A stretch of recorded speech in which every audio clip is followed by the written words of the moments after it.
दोनों छोर में गांधी जी जो है आंदोलन चलाया, दोनों ही आंदोलन बहुत सफल रहा, सक्सेस रहा। इस आंदोलन के बाद महात्मा गांधी जी जो थे इतना कॉन्फिडेंस हो गया था, इतना कॉन्फिडेंस हो गया था उनको कि वो सोच रहे थे कि अब हम जो भी आंदोलन चलाएंगे वो सफल ही होगा। समझ रहे हैं ना, वो घाटे में नहीं जाएगा। तब महात्मा गांधी जी बड़े बड़े नेताओं को उस समय के बुलाए और आपस में चर्चा करके बोले कि अब हम लोगों को एक आंदोलन छेड़ना पड़ेगा इन अंग्रेजों के खिलाफ। एक नेता बोलता है क्या आंदोलन होना चाहिए बापूजी?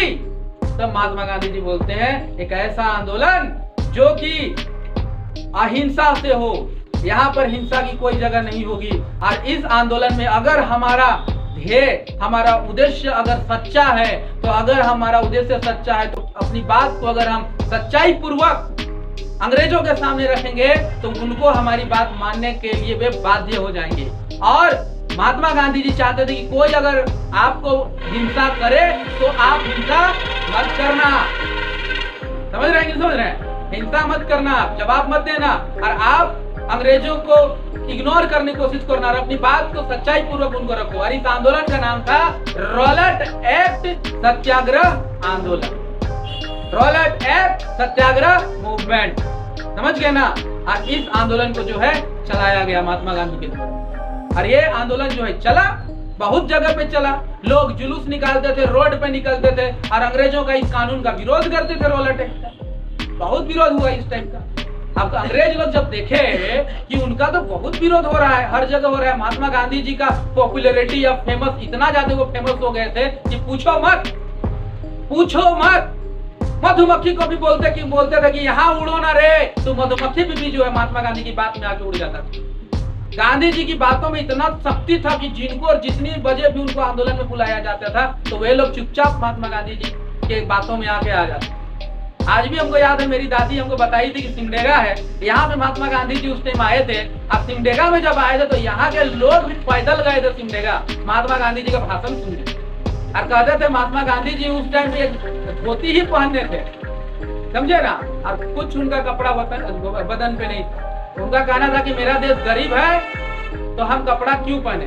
आइए पता ये डिसीजन कब लिए थे? वो 1916 में चंपारण के आंदोलन में। ये हम लोग एग्जाम में एक बार एक क्वेश्चन ही पूछा गया था कि महात्मा गांधी कब पैंट शर्ट पहनना छोड़ के धोती पहने थे, कौन से आंदोलन?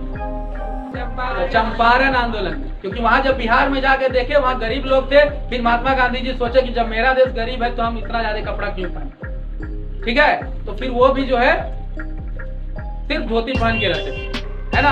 एक लाठी जरूर पकड़ते थे लेकिन उस लाठी से किसी को मारते नहीं। अब सोचने वाली बात है कि गांधी जी अहिंसा में इतना विश्वास क्यों रखते थे। पहला बात, महात्मा गांधी जी को हिंसा इसलिए पसंद नहीं था क्योंकि वो बहुत ज्यादा धार्मिक स्वभाव के व्यक्ति थे, है ना।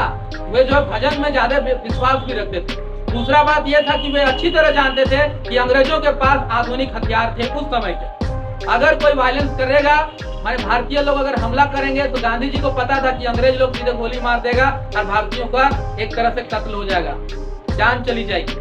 इसलिए गांधी जी हमेशा समझाते थे कि हमला मत करना। समझ रहे हैं? समझ रहे हैं? अब रॉलेट एक्ट जब इस तरह से चला, अब भारत के लोग तो अच्छे से जो है रॉलेट एक्ट का विरोध कर रहे थे, लेकिन अंग्रेजों को जब देखे कि अंग्रेज लोग के जब सर से पानी ऊपर जा रहा है, उल्टा बोल दिए क्या, सर से पानी ऊपर जा रहा है कि पानी सर से ऊपर जा रहा है, जो भी है, बात समझ में आया ना। और तो बात यहाँ पे यही है कि जब रॉलेट एक्ट का विरोध इतना ज्यादा होने लगा, तब अंग्रेज के जो उस समय के जो कमांडर थे, जो सेनापति थे, उनको जो है हटाया गया और उनके जगह पर एक नया कमांडर आया। और आप लोग इसका नाम जरूर जानते हैं, यस, जनरल डायर ना, सुने होंगे इनका नाम। जनरल डायर जो थे ये आए और ये अंग्रेजों का एक कमांडर बनकर अंग्रेजों के सेना में शामिल हुए। और इसके बाद ये जनरल डायर ही था जो भारत में हमारे जो रॉलेट एक्ट का जो आंदोलन जो हुआ था उसको ये कह दिया अपने सेना से कि कुछ भी हो लेकिन ये आंदोलन खत्म होना चाहिए। चाहे किसी का जान से मारना हो मार दो, गोली चलाना हो चला दो, कोड़े मारना हो मार दो, कुछ भी करो लेकिन ये आंदोलन खत्म होना चाहिए। ये जनरल डायर बहुत क्रूर टाइप का आदमी और उस समय इतना खतरनाक काम किया था। ये मतलब बात बताएंगे तो बहुत डेंजर लगेगा। भारत के जो नेता थे उन लोगों को ये रेंगते हुए घुटने पे चलवाता था, नाक अपने जूतों पे रगड़वाने के लिए बोलता था कि नाक रगड़ो नहीं तो गोली मारेंगे। समझ रहे ना, दीवार में रगड़ो, सिर रगड़ो, माथा रगड़ो, बहुत मतलब जलील करने वाला टाइप का काम करता था। कौन? General Dyer.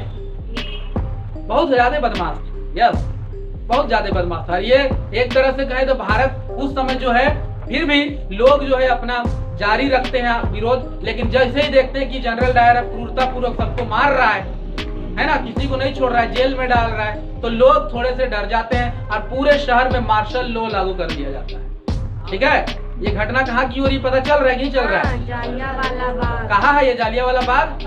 अमृतसर, पंजाब की घटना के बारे में हम बात कर रहे हैं। तो भारत, आप लोग का दिमाग, भारत में बहुत राज्य है लेकिन एक ही राज्य में फोकस करिए, पंजाब।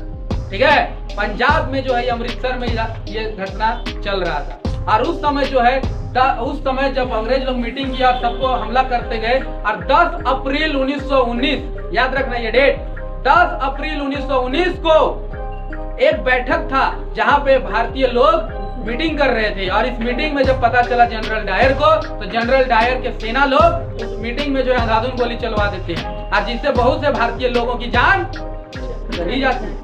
और इतनी जान चली जाने के बाद उत्तर भारत यानी बिहार, यूपी के लोग को जब यह घटना पता चलता है तो लोग बहुत गुस्सा जाते हैं, और इतना ज्यादा गुस्सा जाते हैं, इतना ज्यादा गुस्सा जाते हैं कि क्या बताएं कितना ज्यादा गुस्सा जाते हैं। अंग्रेजों के खिलाफ फिर विरोध चालू कर देते हैं, तोड़ फोड़ रेलवे, डाकघर, है ना, या तार जहाँ टेलीग्राफ जो ऑफिस था उस जगह पर, हर जगह पर ये लोग जो भारतीय लोग तोड़ फोड़ मचा देते हैं। अब उसी टाइम जो है जनरल डायर फैसला करता है कि शहर में अब मार्शल लॉ लागू कर देना चाहिए। 13 अप्रैल यानी 10 अप्रैल को तो गोली चलवा दिया था, 13 अप्रैल 1919